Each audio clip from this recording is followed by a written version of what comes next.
гласа за и 1 против, Комисията по бюджет и финанси прие предложението на кмета за увеличаване на таксите за детски градини.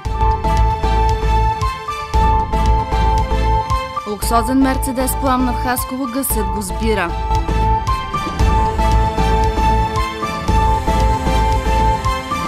Купища медали за Рона и Галаксико от Денс Феста Нови Сад. На 26 ноември, добър вечер с новините на ЕТВ. С 3 гласа за и 1 против, Комисията по бюджет и финанси прие предложението на кмета Георги Иванов за увеличаване на таксите за детски градини в Хасково от 50 на 70 лева. Заседанието днес премина в нажежена обстановка и спорове трябва ли да бъдат вдигани таксите. По време на разглеждане на предложението присъстваха и майки, които зададоха своите въпроси към съветниците. С над 1 милион лева са се увеличили разходите, които общината плаща за детските градини. Няма откъде да бъдат взети тези пари, обясни председателят на комисията Иван Иванов. Ако таксата се увеличи с 20 лева, проблемът пак няма да се реши, но поне загубите на общината ще са 500 хиляди лева, посочи той. Според Иванов, децата през тази година са се увеличили, но приходите от такси не. Причина според него са преференциите, които ползват самотните родители. Например, в 19-та градина, която той избрал произволно, 60% от родителите плащали половин такса. Знаете ли колко деца ползват преференции в таксите? 60%. Какво значи това? Това значи, че ако таксата трябва да е 50 лева, там се събират 25 лева на дете и то 60% от децата. И аз си обясних откъде идва на практика и това са такси, които са 50% върху хранодните, върху тия 40 лева се събират. Дошлите на срещата майки обаче попитаха защо се цитира точно градината, която се посещава предимно от ромски деца. Фирмата Дусман е външна фирма и въобще тя няма да се интересува какви са нашите грижи, тя си иска парите. Абсолютно вярно. Нали така? Абсолютно вярно, тя си иска парите. Тя си иска парите. Там, тези пари, нека да довърша, благодаря. Тези пари са договорени коя година? 2012. Да, 2012, като се очаква, че са разпределени равномерно за 5 години, нали така? Така ли е? Нещо не... Има някаква логика. Не сме чели договора на Дусман, сигурно. Това ще стигнем до договора. Обаче в 2012, това е всъщност гвоздия на докладната. В 2012, както и в 2011, ние сме заплатили на фирма Дусман съвместно стокът, горивата и заплатите и така нататък, съответно 1 721 и 2012 1 728. За 2013, за 9 месеца, ние сме заплатили 1 735 хиляди. Тоест, за 9 месеца заплатихме с 7 хиляди повече, отколкото миналата година. Цялата минала година. Децата са увеличили, Разбрах какво искате да ми кажете. Ако децата се бяха увеличили, питам защо вноските не нарастват. Според главния счетоводител на общината, договорът с Дусман е от юни миналата година и анекс към него не е бил сключван. Обстановката се нажежи още повече, след като майките в залата взеха думата. Вижте, ние ако ги имаме те пари на драго сърце, даже няма да бъдем тук. Да. Просто и на наши ни е много хубаво да ни нараснат и детските, за да може ние пък да го заместим това всичко. Вие си мийте ръцете един с друг. Не, какво не? Ето вас не ви интересува от другите общини, как и другите общини се оправят и има градини. Не може София да е 60, нашата 70. Ето ви ли ще се всичко е изкарано. Не е вярно, ето ги, изкарани са. Светла, нека да не се превръща в горено. Моля се. Само да ви кажа, в София колко е? 60. Колко е бюджета на София, знаете? Добре, ето има и по-малки градове. Секунда, питам ви, знаете ли колко е бюджета на София? Ако съм знаела, че Това няма отношение. Няма никакво. В крайна сметка с 3 гласа за и 1 против докладната за увеличаване на таксите бе приета. Против гласува Евгения Ангелова от партия ГЕРБ. Неизвестен човек е изхвърлил 5 новородени кученца в близост до блок 10 в квартал Бадема, които са загинали най-вероятно заради студеното време. За акта на жестокост съобщи зрител на ETV. Жената изхвърляла буклука си в близките контейнери, когато забелязала мъртвите животни. Оказа се, че в Хасково няма институция, на която хората могат да сигнализират при подобна гледка и която може да прибере трупчетата на мъртвите животни. 5 новородени кученца бяха поставени в кашон до кошовете за смет в квартал Бадема. Възможно е собственика на маниците да не е искал да ги убие и да се е надявал някой минувач да се смили над тях и да ги прибере. 5 малки кученца са захвърлени близо до бункер, до блок 10 в квартал Бадема. Очевидно, някой се е опитал да запази живота им, тъй като в кашона имаше тениска, а той бе покрит с дървена плоскост. Зрителката, която сигнализира на екипа на ETV за ужасния акт, не знаеше чия собственост са животните. Другите хора от квартала също не знаеха нищо по въпроса. Оказа се, че в Хасково няма институция, на която гражданите да могат да сигнализират, когато открият труп на мъртво животно. При опит да подаде сигналът, екипът на ETV бе препращан от една институция към друга. От регионалната инспекция по околната среда и водите заявиха, че за подобен проблем гражданите трябва да се обръщат към отдел екология на общината. Оттам ни препратиха към заместник-кмета на Хасково Златимир Желев. Неговата секретарка заяви, че това не е в техните компетенции и прехвърли случая на областна дирекция по безопасност на храните. Нейният директор доктор Хърсев каза, че с това трябва да се заеме общината. Обърнахме се и към общинската фирма Екопрогрес, откъдето също получихме отрицателен отговор. Така, в крайна сметка, не стана ясно, чий е ангажимента да прибере трупчетата на малките кучета. Луксозен Мерцедес пламна в Хасково с нощи. Спортната кола била паркирана пред блок 34 в хасковския квартал Рофей. Пламъците плъзнали малко преди 20 часа.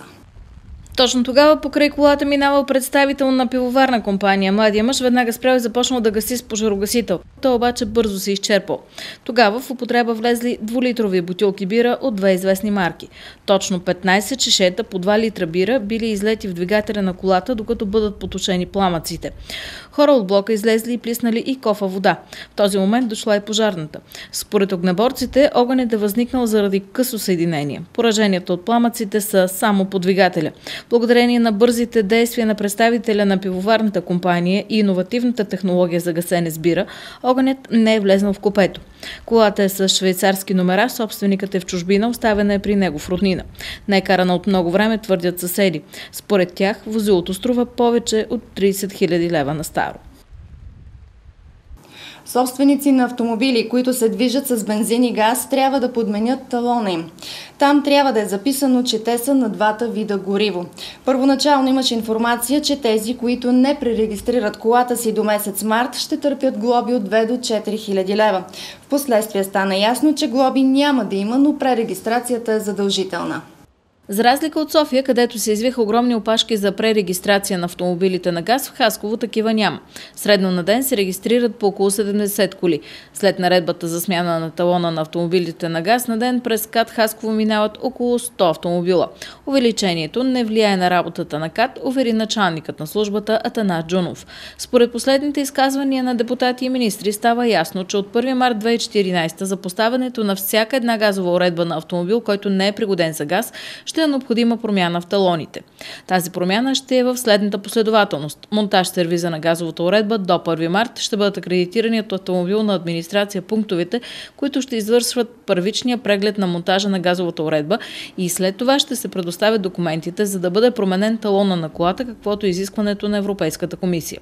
От януари 2012 до март 2013, когато реално е нямало регламент, по който се узаконяват газовите бутилки, ако тогава има хора, които не са взели документ от сервиза, че газовата бутилка е монтирана в този период, трябва да се вземат декларация от сервиза. И така, до тук е ясно, че от всичките тези документи, от всичките тези срокове, едно е ясно. Смяната на талона, макар и не спешно, не наложително, но задължително, ще ви струва 20 лева.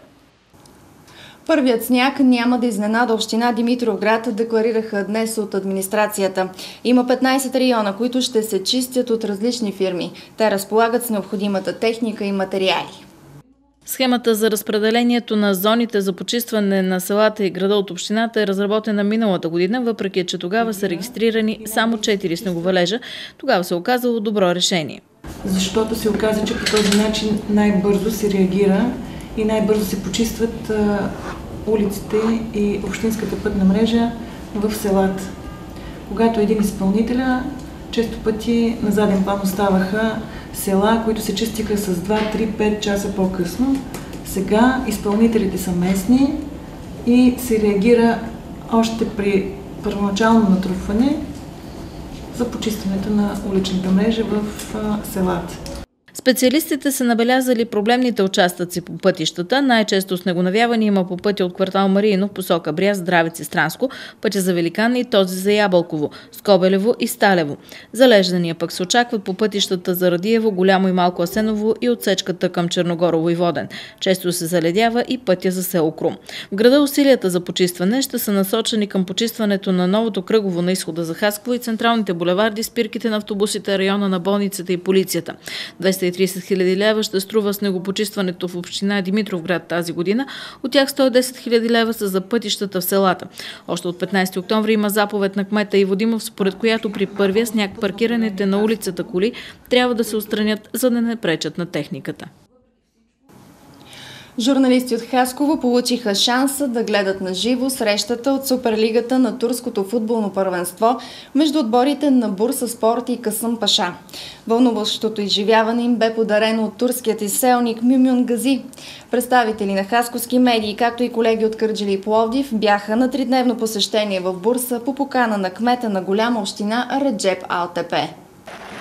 Операторът на телевизия ЕТВ Павел Одаджиев и фоторепортерът на Булфото Тихомир Петков останаха трогнати от жеста на един случайен човек – Мюмюн Гази, който е родом от Момчилград, но преди 25 години се изселил в Бурса.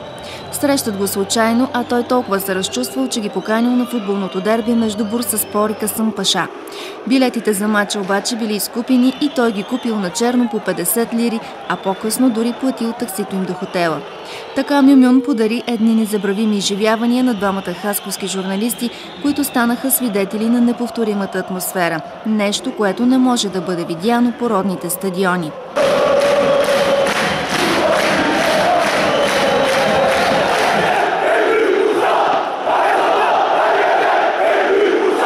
Този огромен стадион обаче скоро няма да го има. Причината е, че общината в Бурса предвижда да го събори, тъй като изгражда нов, много по-голям. Той ще бъде уникален, тъй като е под формата на крокодил, какъвто е символът на местния отбор Бурсаспор, един от лидерите в турското първенство. Стадионът, който ще носи името Крокодил Арена, ще събира 45 000 души. В него се инвестират 250 милиона долара и вече е готов на 70%. Съоръжението ще бъде завършено до 1 година, а на откриването местния грант ще посрещне Реал Мадрид. В Бурса ние отделяме огромно внимание на спорта, казва кметът Реджеп Алтепе. В 148-те спортни бази безплатно спортуват 48 000 деца. Последната придобивка е спортен комплекс за $1,5 милиона, който бе открит преди дни.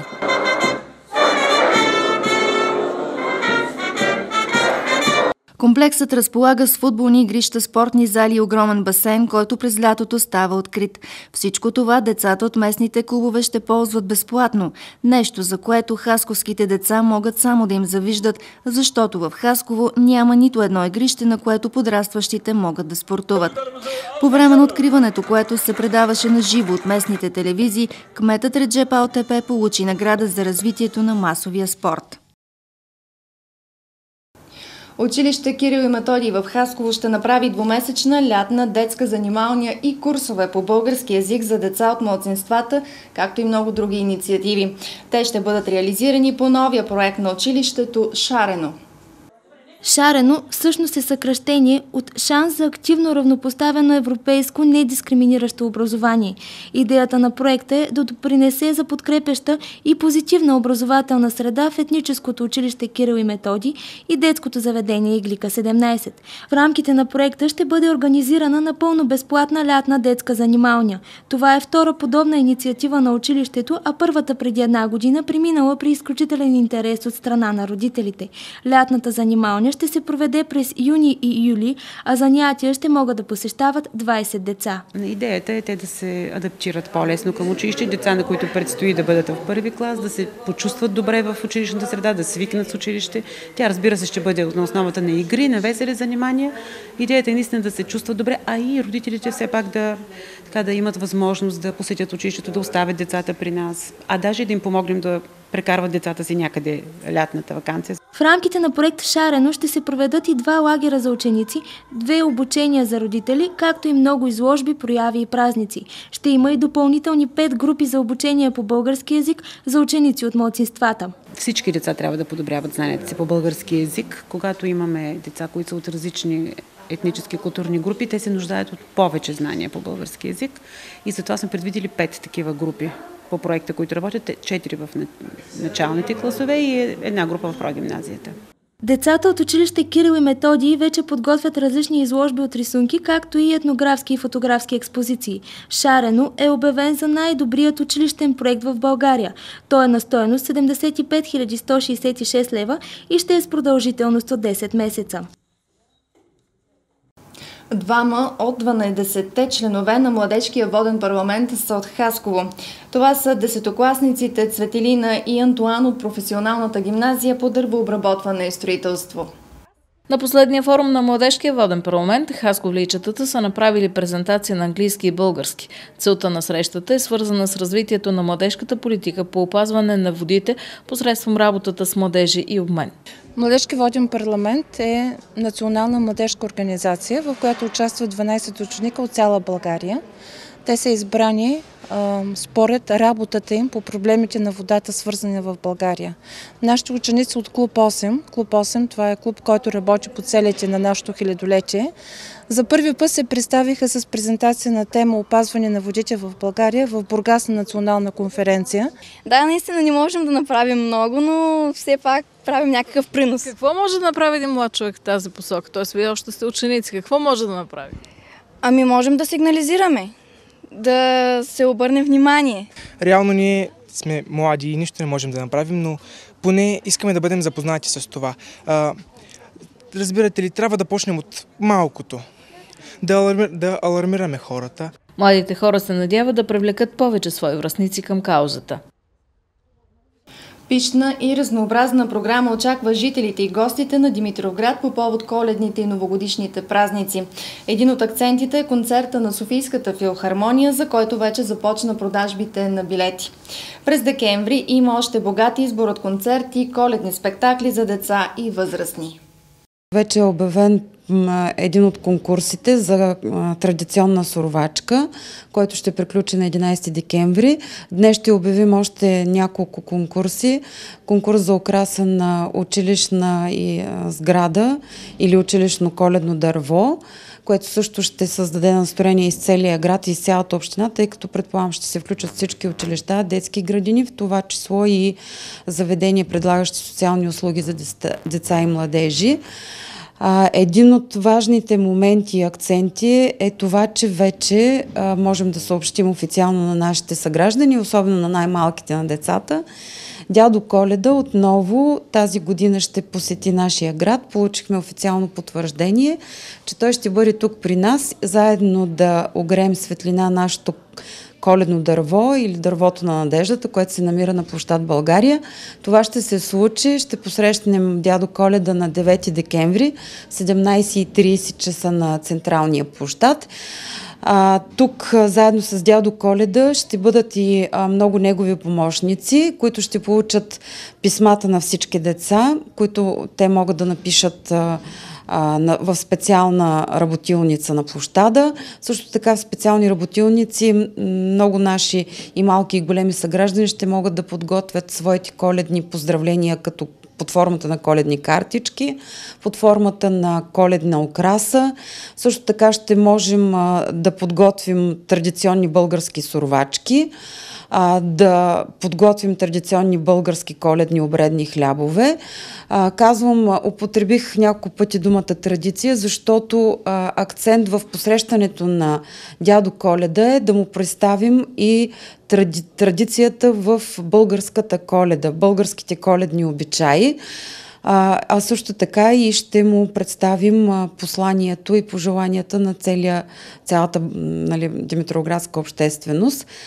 Над 60 човека ще участват в 3-дневен обучителен семинар за музейни специалисти, културни медиатори и спортни професионалисти. Целта на обучението е да се усъвършенстват способностите и компетенциите на специалистите от трите целеви групи за учене през целия живот в музея. Обучението стартира днес в Хасково и ще продължи до 29 ноември. Участие в 3-дневния семинар, организиран от Регионален исторически музей Хасково, съвместно с Олимпийски музей и Аристотелов университет Солун и Югозападен университет Неофит Рилски, взеха студенти от Благоевградския университет и служители на музеите в Кърджали, Симеоновград, Смолян и други. Всички ние живеем в свят на високите технологии, затова е необходимо непрекъснато да се учим на работа с тях, заяви директора на Регионалния исторически музей Валентин Димитров. Целта на обучението е да се усъвършенстват способностите и компетенциите на специалистите от трите целеви групи за учене през целия живот в музея с приложение на информационно-комуникационни технологии, мултимедия. Обучението ще се проведе в 3 модула – общество, здраве, спорт, олимпизъм, олимпийски игри, ценности и образование на възрастни в и чрез музейни институции, а всички участници в семинара ще получат сертификати. С купища медали се завърнаха от международния фестивал Dance Fest Нови Сад от балетна формация Рона в Хасково.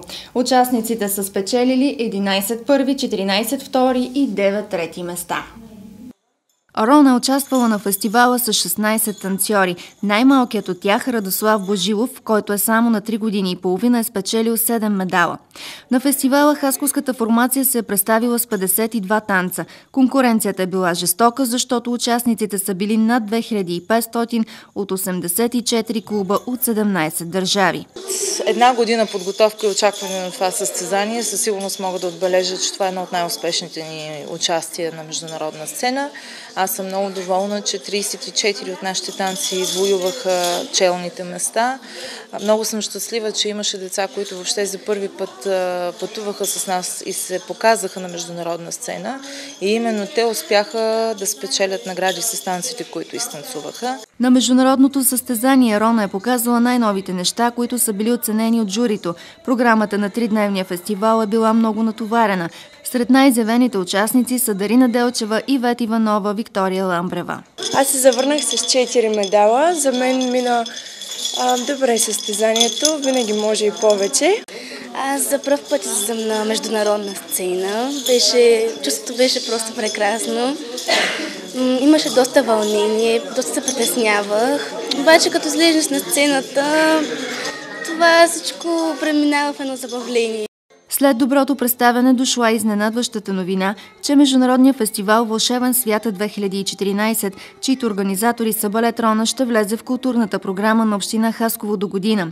Междувременно от формацията са дали и 2 специални награди – за най-добър солист на Шарлис Ментиес от Южна Африка и за най-добра група на City Dance Studio.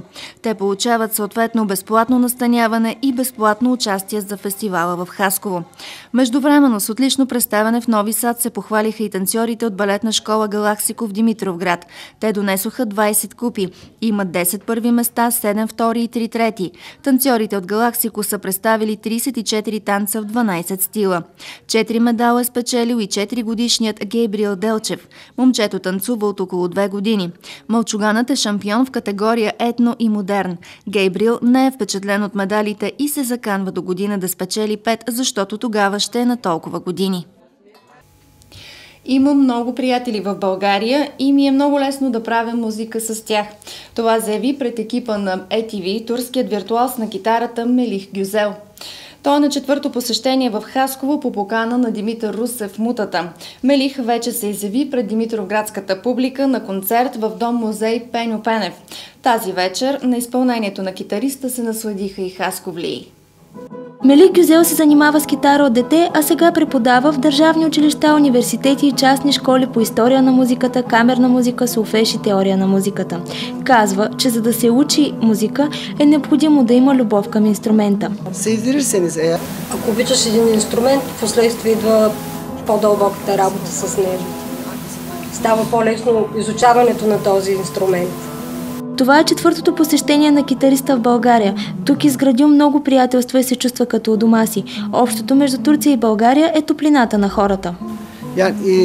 Топлината на хората, в принцип, както и в Турция, тук и в България, хората са много топли и създават много бързо приятелство. Особено ако сте от една среда. Самата истина е, че по принцип музикантите и хората на изкуството са тези, които вдигат границите. И това нещо го забелязвам, че го има и в България. Какво каза още Мелих Гюзел за музиката, за българските приятели и за по-нататъчните си проекти, гледайте утре след новините в рубриката «Актуално интервю». Такива бяха новините до този час. Останете с прогнозата за времето и рубриката ни 8 News. От екипа ни спокойна вечер.